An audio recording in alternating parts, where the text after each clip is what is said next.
Então é isso aí, pessoal. Meu nome é Jaime Amorim e nós vamos trabalhar então com a Lei 8.112, que é o regime jurídico dos servidores públicos civis da União.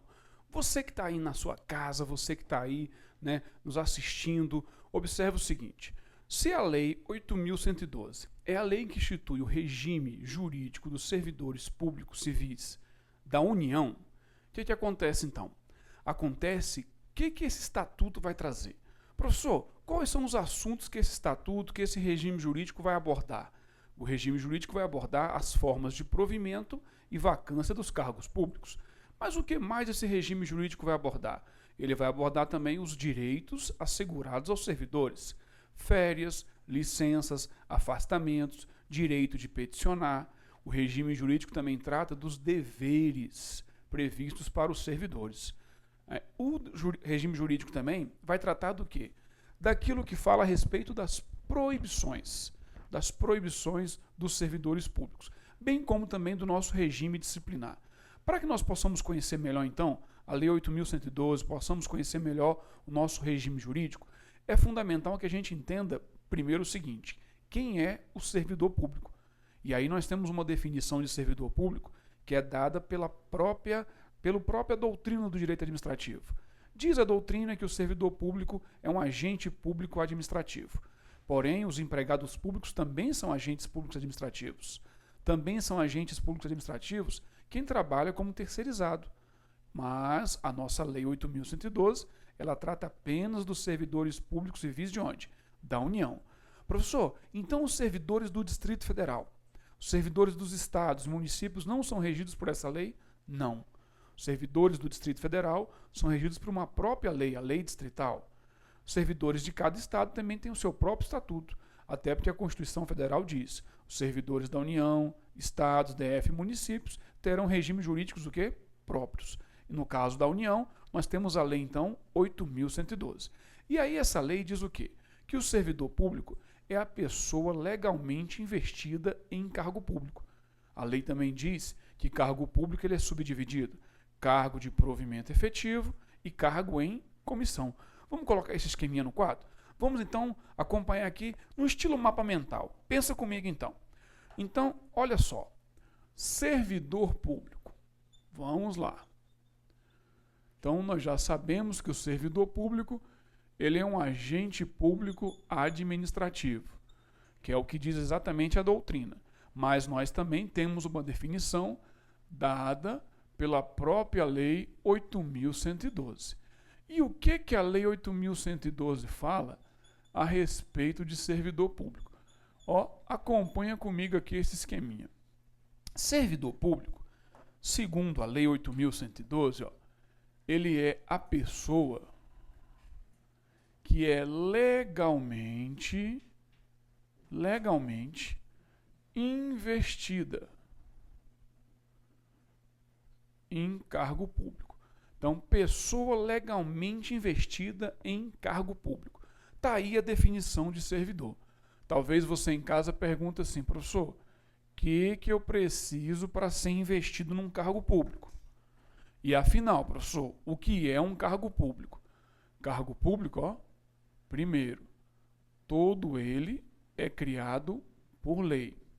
Então você que está em casa, de repente está estudando aí para ser agente da Polícia Federal. É um cargo público. Tem uma lei específica que criou esse cargo, que é diferente da lei que criou, por exemplo, o cargo de analista do Banco Central. Porque para cada cargo público existe uma lei o quê? Específica. Então, um cargo público criado por lei. Cargo público, além de ser criado por lei, ele envolve um conjunto. Um conjunto de quê? De responsabilidades, atribuições, direitos e deveres. Então, o cargo público tem responsabilidades, tanto que o servidor ele pode vir sofrer sanções na esfera penal, administrativa e até mesmo o quê? Civil. Sanções essas que são independentes e poderão ser o quê? Cumulativas. Cargo público também tem atribuições, tem direitos e também tem deveres. E a lei diz mais, os cargos públicos são subdivididos. De que maneira? Nós temos os cargos de provimento efetivo. Deixa eu baixar aqui um pouquinho para você, Cargo de provimento efetivo. E temos também os cargos chamados em comissão. Mas o que diferencia um cargo de provimento efetivo de um cargo em comissão? Os cargos de provimento efetivo, a lei chega a dizer que eles são subdivididos em cargos de carreira e cargos isolados. Cargos de carreira porque existe uma promoção ao longo do tempo. Cargo isolado é aquele que não é promovido. Hoje em dia, quase nós não temos mais concursos para os cargos isolados. A maioria desses cargos aí foram extintos e acabou que essas atividades como limpeza, vigilância, elas foram terceirizadas pela administração pública. Já os cargos em comissão, esses cargos são específicos. Para que tipo de funções? Funções de direção, chefia e assessoramento. Então, você que está em casa, você está lutando para quê? Para ocupar um cargo de provimento, efetivo. Porque são os cargos de provimento efetivo que dependem da aprovação em um concurso público. E são os cargos de provimento efetivo que, quando eu entro em exercício, eu sou submetido a um período de estágio probatório. E depois sim eu vou adquirir a tão sonhado que estabilidade. Beleza? Já os cargos em comissão não. São chamados cargos de livre nomeação e livre exoneração. Lembrando-se que os cargos em comissão, eles são cargos que envolvem as funções de direção, chefia e assessoramento. Eu costumo dizer que cargo efetivo, para você que está em casa memorizar, é tipo um namoro sério. Como assim, professor? Você foi na casa de uma mocinha. E a mocinha, então, está querendo namorar você. O que a mãe da mocinha faz? Leva a mocinha lá na cozinha e pergunta assim: filha, quem é esse rapaz aí? Aí a mocinha fala: é servidor, mãe. Aí a mãe da mocinha, opa, tá vendo, Porque você quer ter um namoro efetivo. E namoro efetivo tem concurso, gente. Tem. Você vai na casa da mocinha, todo mundo te avalia. Você vê o André, que é um menino bacana que trabalha aqui com a gente, Foi na casa da mocinha, a mocinha gostou dele, a mãe da mocinha, acabou casando, tá vendo? Namoro sério. Agora, quando você vai numa festinha e dá só uma pitoquinha assim na pessoa, ninguém nem fica sabendo. Isso é um cargo que em comissão. Livre nomeação e livre exoneração. É o caso do Wendel. O Wendel, menino, trabalha aqui com a gente, O Wendel, ele ocupa cargos em comissão. Já o André já ocupa um cargo que é efetivo. Efetivo é um namoro sério. Você que está em casa, no intervalo da aula, sabe o que você faz? Manda uma mensagem para alguém que você namora e pergunta no seu coração: eu sou efetivo ou sou comissionado? Mas não esquece não, cargo efetivo ou cargo em comissão, tanto faz, cargo efetivo ou em comissão. Para que eu possa ocupar o cargo, eu tenho que tomar o quê?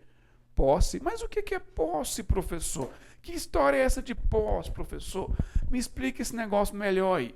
A história é o seguinte, meu irmão, cargo público, para que eu possa ocupar, existe uma forma de ocupação. E o legislador diz assim: as formas de ocupação dos cargos públicos serão denominadas de provimento. Então acompanhe comigo aqui no quadro, acompanhe aqui comigo no quadro. Então existe um troço aí chamado de quê mesmo, hein? Ato de provimento.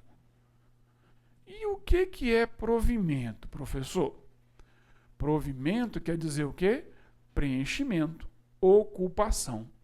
Então existe um ato de provimento denominado de nomeação.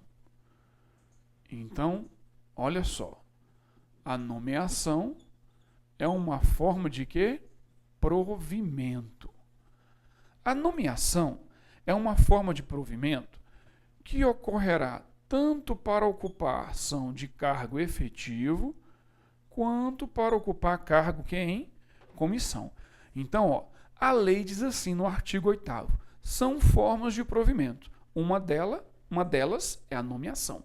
E a nomeação ocorrerá para cargo efetivo e para cargo em comissão. Se a nomeação é um ato de provimento, se é um ato, os atos seguem os princípios básicos previstos na Constituição Federal. Você se lembra disso aqui? Vamos colocar aqui do cantinho, Se é um ato, lembra do artigo 37 da Constituição Federal?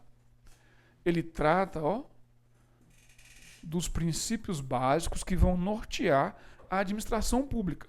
Legalidade, impessoalidade, moralidade, publicidade e o quê? Eficiência.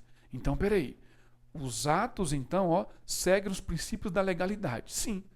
Para que eu nomeie alguém para um cargo, o cargo tem que existir. Olha meu dedinho aqui, Cargo público é criado o quê? Por lei.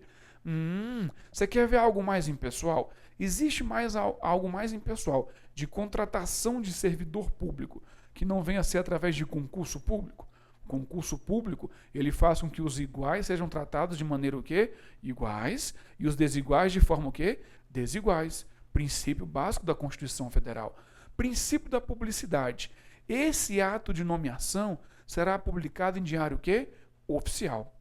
Quando publicar a nomeação sua, você que está em casa, comendo esse pãozinho de queijo aí, larga esse pão de queijo aí, para um pouco, olha para mim.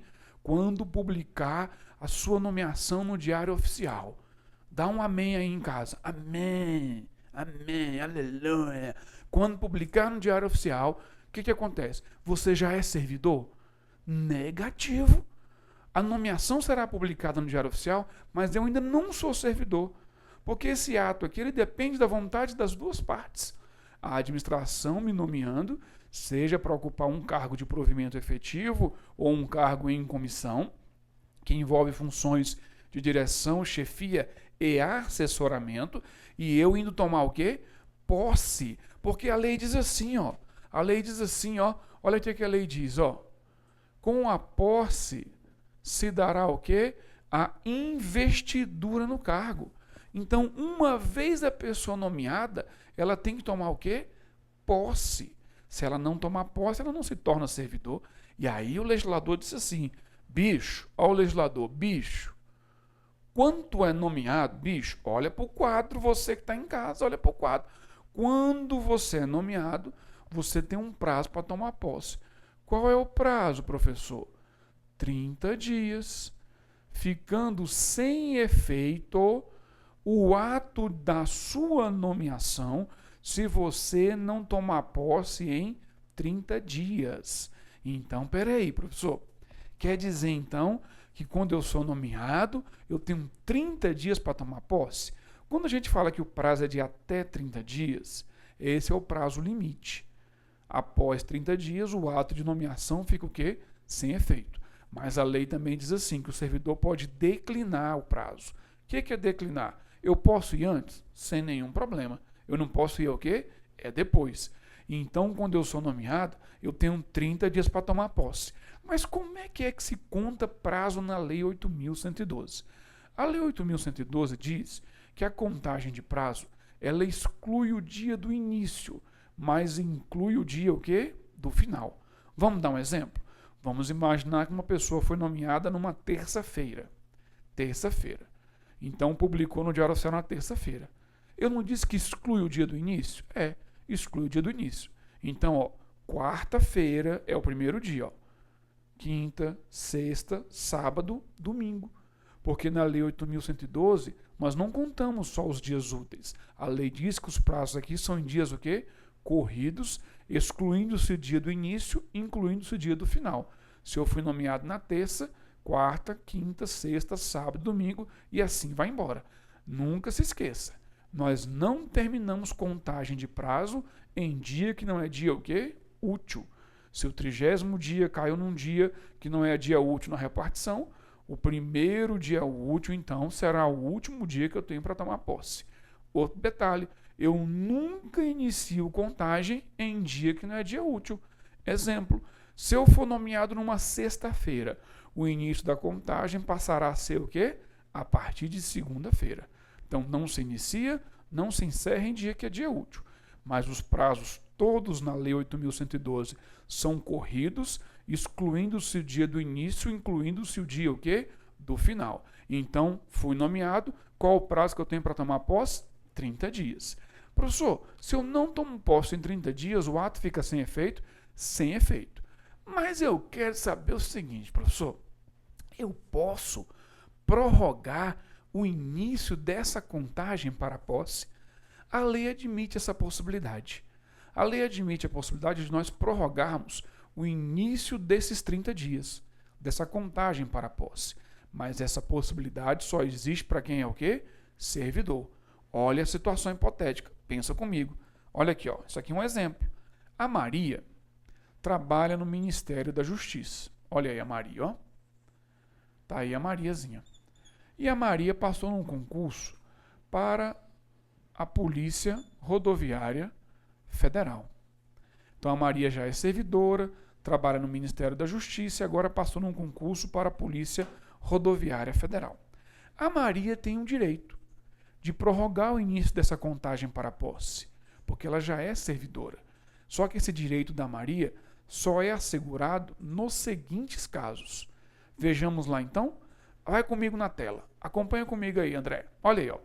O início da contagem do prazo poderá ser prorrogado em se tratando de servidor que esteja na data da publicação do ato de provimento nos seguintes casos. Então, volta comigo aqui na telinha, no quadro aqui, ó. Então, peraí. Só vale em se tratando de quê? Servidor. Eu disse que a Maria trabalhava no Ministério o quê? Da Justiça. Eu disse que a Maria agora foi nomeada para um cargo na Polícia Rodoviária o quê? Federal.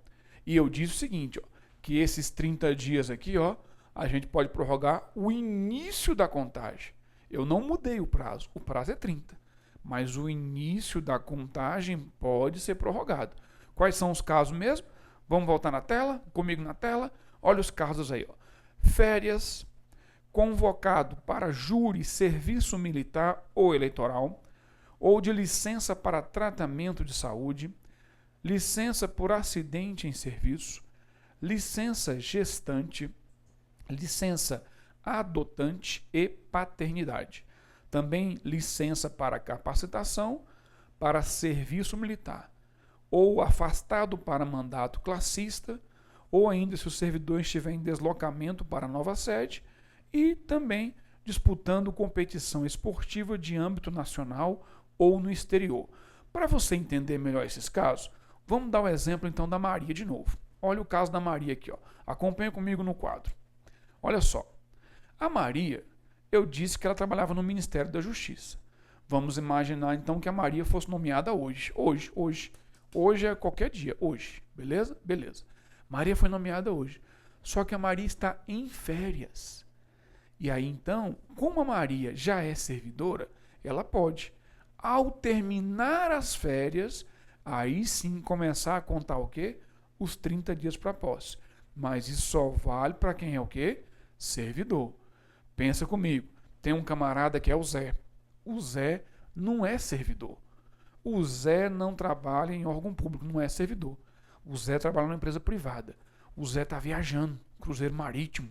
Ó, cruzeiro marítimo, está inclusive nadando lá na piscininha, lá no cruzeiro. Aí de repente o Zé recebe uma mensagem. Zé, você foi nomeado, homem. O Zé está em férias, mas o Zé não tem direito de prorrogar o início da contagem dele. Tá? Só começando a contar após o término das férias. Por que ele não tem esse direito? Porque esse direito só é assegurado para quem é o quê? Servidor. Se caísse em prova assim para você, ó. Maria é ocupante apenas de cargo em comissão no Ministério da Justiça e fora nomeada para cargo de provimento efetivo na Polícia Rodoviária Federal. Maria, então, teria o direito de prorrogar o início da contagem para tomar posse. O que você acha? Você responderia o quê? Na sua opinião, você que está em casa. Eu disse que a Maria apenas ocupa cargo em comissão e foi nomeada para um cargo de provimento quê? Efetivo. E eu disse que a Maria está em férias. Você acha que a Maria tem esse direito? O que você acha? Sim ou não? A resposta é o quê? Sim, a Maria tem. Professor, mas a Maria não tem só cargo em comissão? Volta comigo na tela. Está dizendo aí em algum momento, que só vale para quem é servidor efetivo? A observação diz, em se tratando de quê? Servidor. E acabou. Em se tratando de servidor, meu irmão, tanto vale para servidor ocupante de cargo de provimento efetivo, quanto para servidor ocupante de cargo que em comissão. No caso da Maria, a Maria é apenas ocupante de cargo em comissão. Olha aí, ó. Mas e daí? Qual o problema ela ser ocupante apenas de cargo em comissão? Tem nada a ver em se tratando de servidor. Beleza? Essa observação é importante. Só que tem um detalhe. Professor, legal. Tomamos posse então. Podemos prorrogar a contagem. Afinal de contas, o que é a posse? A posse, ela é uma assinatura num termo. Então você vai assinar um termo de posse. Nesse termo de posse, o que vai acontecer nesse termo de posse?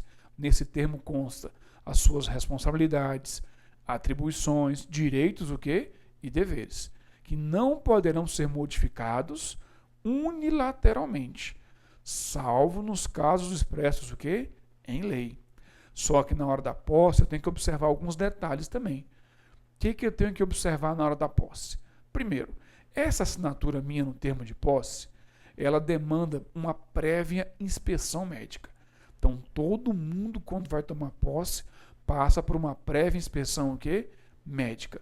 A inspeção médica não está ligada à questão de reserva de vagas. O edital do concurso trata da reserva de vagas quando a lei do cargo admite a possibilidade de pessoas com necessidade especial também ocuparem um cargo. Reserva de vagas, que é um percentual que pode chegar até o quê? 20%. Outro detalhe, a inspeção médica vale para cargo efetivo e para cargo em comissão. Então, peraí, ao tomar posse, ó, primeiro ponto, prévia inspeção o quê? Médica. Segundo ponto importante, declaração de bens o quê? E valores. Declaração de acumulação ou não de cargos ou empregos públicos e aí sim, ó, os requisitos mínimos para a investidura. Vamos ver isso aí na telinha comigo? Acompanha comigo na tela. Olha aí, ó. Nós temos aqui então, ó, são requisitos básicos para investidura em cargo público. Primeiro requisito, nacionalidade brasileira. Então, a nacionalidade brasileira é um requisito básico para investidura em todos os cargos públicos. Você deve se recordar o que diz o artigo 12 da Constituição Federal. O que diz o artigo 12 da Constituição Federal? Lá fala dos cargos privativos de brasileiros, o quê? Natos. São aqueles cargos que envolvem a soberania nacional. Presidente, vice da República, presidente do Senado, presidente da Câmara, né? Os ministros do STF, ministro da Defesa, os oficiais generais das Forças Armadas, a carreira de diplomata, são carreiras típicas de brasileiros, o quê? Natos. Mas, como regra, a Lei 8.112 fala em nacionalidade o quê? Brasileira. Brasileiro nato ou brasileiro o quê? Naturalizado. Nós temos uma exceção para o estrangeiro. O estrangeiro ele pode assumir os cargos de professor, pesquisador e até mesmo cientista, né? Aonde? Nas universidades federais e instituições de pesquisas. Mas além da nacionalidade brasileira, qual outro requisito que nós temos? Vamos comigo de novo na tela aí. Olha aí, ó. Gozo dos direitos políticos. A pessoa está em pleno gozo dos direitos políticos, bem como, olha o item 3, quitação com as obrigações militares, o quê? Eleitorais. Só um minutinho então, você que está em casa, ó. Não confunde as coisas não. Gozo dos direitos políticos é um detalhe. Quite com as obrigações militares é o quê? É outro detalhe. Às vezes eu estou quite com as obrigações militares, fui lá votar, mas eu estou inelegível. Eu não estou em pleno gozo dos direitos políticos, o que me impede de assumir um cargo, seja efetivo, seja o que em comissão. Vamos para o próximo tópico. Próximo tópico nós temos aí, escolaridade compatível com o cargo. Né? Vamos imaginar que você, por exemplo, ó, você que está em casa, você não terminou o seu curso ainda superior. Aí aconteceu aqui, olha comigo aqui no quadro. Ó. Aconteceu o seguinte, aconteceu que você foi nomeado. Bacana, foi nomeado. Você tem quantos dias para tomar posse? 30 dias. Poxa, professor, mas eu não terminei meu curso superior ainda. Ó, e o cargo que eu fui nomeado é de nível superior. O que eu faço agora? Chora. Não tem o que fazer. Porque o requisito é para o dia da posse. É igual à idade. A lei fala da idade mínima de 18 anos. Se eu sou nomeado hoje, e hoje eu tenho 17, mas só vou completar 18 anos daqui a 6 meses, vou chorar. Professor, então eu tenho 17 anos e estou aqui assistindo essa aula. Tá certinho. Tem mais é que começar a assistir mesmo. Porque os 17 anos tem que se preparar para concurso. Agora, se você for nomeado, não tem problema. Não pode tomar o quê? Posse. Por que eu não posso tomar posse com 17? Porque a lei diz que o servidor, lembra, tem responsabilidades na esfera penal, administrativa e o quê? Civil. E com 17 anos eu não sou penalmente imputável. Por isso que a idade mínima é o quê? 18 anos. Mas vamos de novo na tela comigo. E para fechar, nós temos aí uma observação. Além da aptidão física e mental, temos uma observação. As atribuições do cargo, elas podem sim justificar exigências de outros requisitos estabelecidos em lei. Como por exemplo, olha aqui o nosso caso aqui. Lembra da nossa amiga Maria? A Maria chegou na Polícia Rodoviária Federal. Lá ela vai assumir o cargo de agente de polícia rodoviária. Maria também vai ter um requisito a mais, será exigido dela. Qual o requisito? A Carteira Nacional de Habilitação. Requisito esse que não pode ser exigido, pelo edital do concurso, mas sim tem que estar exigido na lei que criou o quê? O cargo. Beleza? Beleza. Então, professor, além disso, o que mais que eu tenho a respeito da posse? Vamos comigo na tela a respeito da posse ainda. Olha nossa próxima telinha. Diz assim, a próxima telinha nossa. Vamos voltar aqui um tiquinho. No ato da posse, o servidor apresentará, como nós já tínhamos dito, declaração de bens e valores que constitui o seu patrimônio.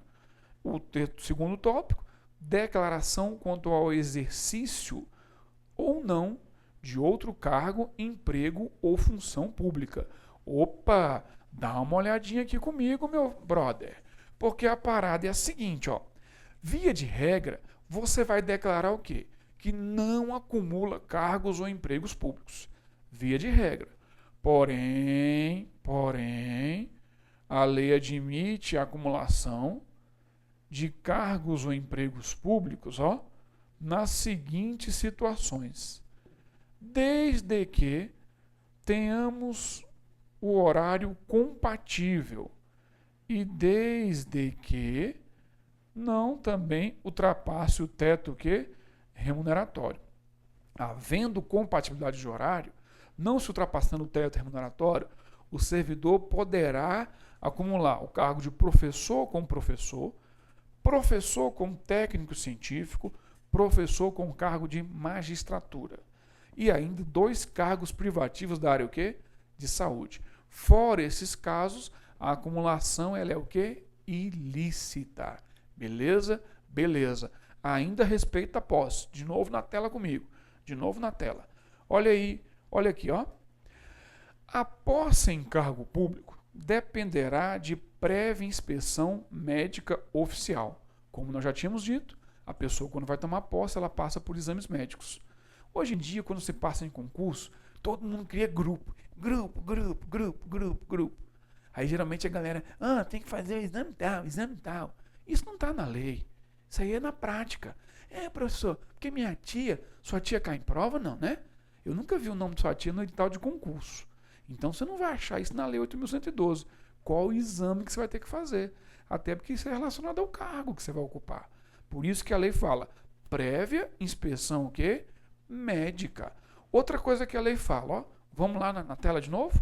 A posse dar-se-á pela assinatura do respectivo termo, no qual deverão constar as atribuições, os deveres, as responsabilidades e os direitos inerentes ao cargo ocupado, que não poderão unilateralmente, por qualquer das partes, ressalvados os atos de ofício previstos em lei, não poderão ser alterados.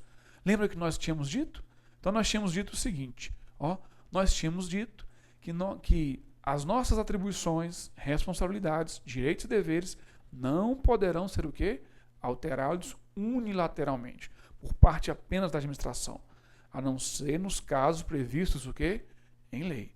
E aí então é o seguinte, a posse, como nós tínhamos dito, vamos comigo aqui no quadro, como nós tínhamos dito, A posse, na verdade, então, é uma assinatura. Essa assinatura sua, ó, no termo de posse, esse chambrecão, pode ser feito PP. PP quer dizer o quê? Por procuração. Mas só pode se a procuração for o quê? Específica. Tipo, no dia que você vai tomar posse, digamos que foi feito um ato solene, olha lá, aí as mocinhas tudo bonitona, cabelo na escovinha, hein? Sapatão chique, os homens tudo de terno Armani. Terno Armani é um terno tão bonito que até eu fico magro no terno Armani. Se bem que eu sou filete. Agora tem um menino que trabalha aqui com a gente que ele tá precisando correr junto comigo. Aí o que acontece? Acontece o seguinte, ó, né? Todo mundo bonitão, só que nesse dia você tem um casamento. Você é padrinho de casamento. E o negócio você não pode adiar. Aí você pode passar a procuração para sua mãezinha, pro seu paizinho, pro seu irmãozinho, ir lá tomar posse no seu lugar. Mas tem que ser uma procuração o quê? Específica. Agora, meu irmão, fica ligado aí, ó. Fica ligado. Porque depois da posse a gente vai entrar o quê? Em exercício. Só que entrar em exercício já é assunto para nossa próxima aula. Valeu? Um forte abraço a todos. Fiquem com Deus e tchau, tchau.